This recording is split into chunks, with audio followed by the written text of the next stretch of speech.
Goodbye Love. Really sampled quite a lot by, I think, Mariah. It's been used quite a. No. She Piece used of My Piece of Love. My Love, sorry. But Goodbye Yeah, Love. Piece of My Love was sampled a lot. Piece of My Love is the most sampled out of the guy record, but Goodbye Love they sampled too, and I like. But Goodbye Love came from basically when we first started to hit. I wrote a song about my girlfriend at the time that we had to start going on promo tours.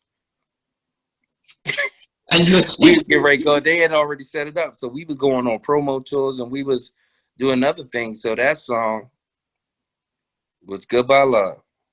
so, so was it that you wrote the lyrics with your bass, and then did you get anyone That else? I didn't even use my bass. That I started to play around and fiddle around with the keyboards a little bit. Matter of fact, that came from the keyboard, the bass line. I learned how to play bass line on the keyboards on the lower keys, and then I started saying, okay, and I picked up 1 or 2 chords. But once again, Aaron taught me. Aaron was like, Aaron wrote out a chart for me to teach me how to play keyboards. Wow. Yeah, Aaron wrote out that chart. Aaron Hall wrote a chart to teach me, and once I picked it up, that's how close we were. Once I picked it up, it was like I would go to my bass and come back to the piano, make sure the keys were correct and everything, and the chords. And Goodbye Love. That was a song I wrote that we were getting ready to go. So it was like, well, I'm not married yet or whatever. Goodbye Love. Who was the female in the background? Tammy Lucas. So you guys have known her for that long, wow. Yes, Tammy Lucas. Tammy Lucas. My goodness. Tammy Lucas. I had Goodbye Love with Aaron Hall, and nothing tops that, baby. Okay, nothing tops Aaron Hall. Thank you very much. Okay. Yeah. I mean, most of us know her from singing backgrounds with a lot of other stuff, but we didn't realize she'd gone, because she nothing in here. So yeah. I don't understand. It's like, okay, you have all the success that you could possibly have 32 years later.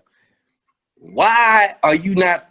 It was so, we didn't create New Jack Swing, and we didn't do this by ourselves. First of all, it was God, and it was so many other entities and people that supported us and helped us and sung with us along the way. Why not give them light?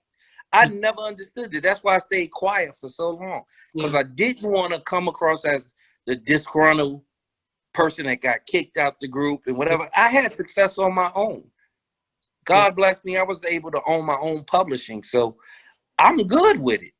Yeah. But it was just that this same narrative kept going on, and every time you heard the story, it was a total different story. Yeah, I'm like, okay, stop. Enough is enough. What was the concept? It wasn't a lot of direction. Again, it's I know maybe it being hard to explain, but when you meet someone and you have a chemistry with them, and then you speak the language of music, I may speak it through vocals and melodies. Teddy may speak it through his keyboard and his vocoder. You know what I'm saying? Mm-hmm. You begin to develop a certain rapport with each other musically, where we understand each other musically. Mm-hmm. So once that is locked in, to me, that's called, you have music chemistry with that person. You can make a music marriage as far as your musicianship and their musicianship coming together to create and compose a great song, a hit song. Yeah. So my point, I'm saying all that to say that, no, they didn't give me a lot of instruction, because I was already doing what I do. You know what I mean? And it's sort of like we just grew together. You know what I mean? I don't know, maybe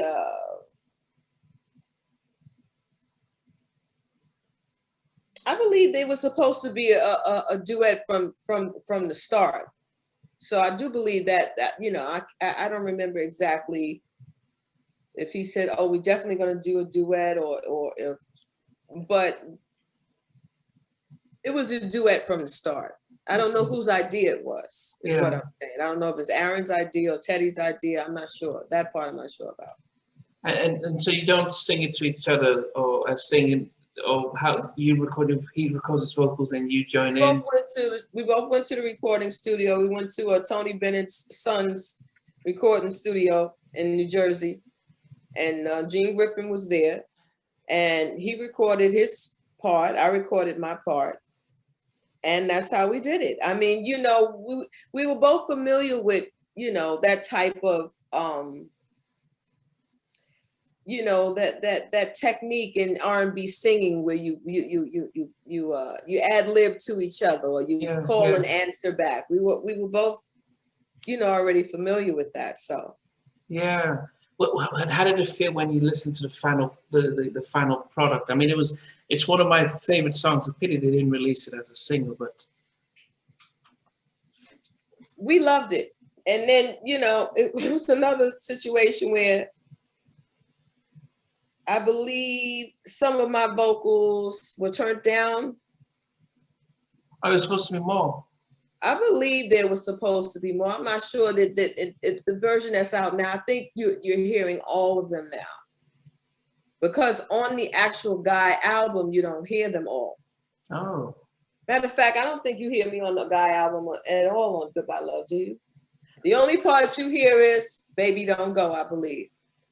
Baby Don't Go. That's no, but there's that Stay With Me, you know, that sort of Is that on the Guy album? Yeah, that I've heard. I've always, because I asked Timmy, I said, who is the female singing the sort of? You know what? I haven't heard in such a long time. Okay, well, it was more vocals. It was more vocals to it, and because once again, you know, listen, this is how the industry is. You know, it was a situation, you know, with Gene Griffin where I didn't come to the meeting of the minds, and I thought that was the reason why they decided to take some of the vocal off, because I have the original on cassette and it was more singing to it.